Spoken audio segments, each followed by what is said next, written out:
Forcat e ushtrisë po sjellin materialet për ndërtimin e urës mbi lumin Devoll në fshatin Norman të Bashkisë së Maliqit, pas ndërtimit të këmbëve të urës. Kjo urë, e cila po ndërtohet me fonde të Bashkisë së Maliqit, ishte një shqetësim më shumë se 50 vjeçar për rreth 4000 banorë të fshatit Norman.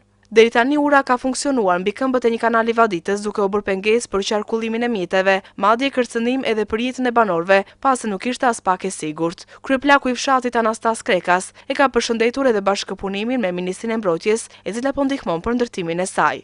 Pas 50-60 vjetëve, qeveria dhe në bashkëpunim me bashkinë e vunë në funksion që të lirin fshatin Norman që është ndarë në mes nga lumi Devoll.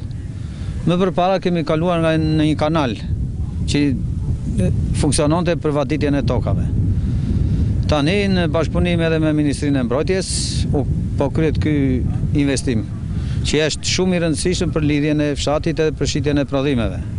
Se nuk vinin edhe mjetet, maqinat nuk vinin se s'kishte si kalonin, nuk kalonim dot. Ky kanal vaditës që deri më tani shërben si urë liste, është dhe mjaft e rrezikshme apo jo?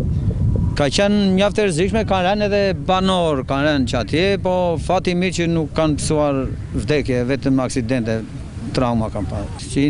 Që falenderojmë edhe Ministrinë e Mbrojtjes, i nisi materialet për të filluar montimin e urës.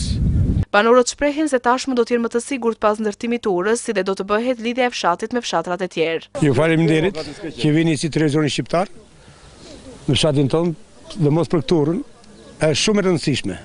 Sepse bën një qarkullim unazë, se ne vuami çdo gjë që të kishim, do kalomim nga ura këteza me rrapa, me gjëra ashtu. Kjo është një gjë shumë e mirë që na bëri qeveria. Edhe për shitjen e prodhimit apo jo? Po determinisht bëhet unazë rruga që kalojnë makinat tëra vinë.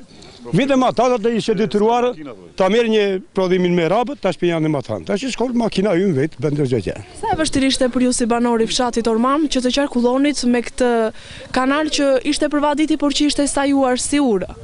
Po e vështirë ishte se nuk kalonje dot, thash vetë me rrapë, makina nuk kalonte dot. Po ti kalojmë kur çdo gjë, kur do të kalonje. Frikë ishte se do të binte nga ura. Vlera e punimeve është rreth 6 milion lekë nga të ardhurat e Bashkisë së Maliqit. Punimet pritet të përfundojnë në fund të muajit mars.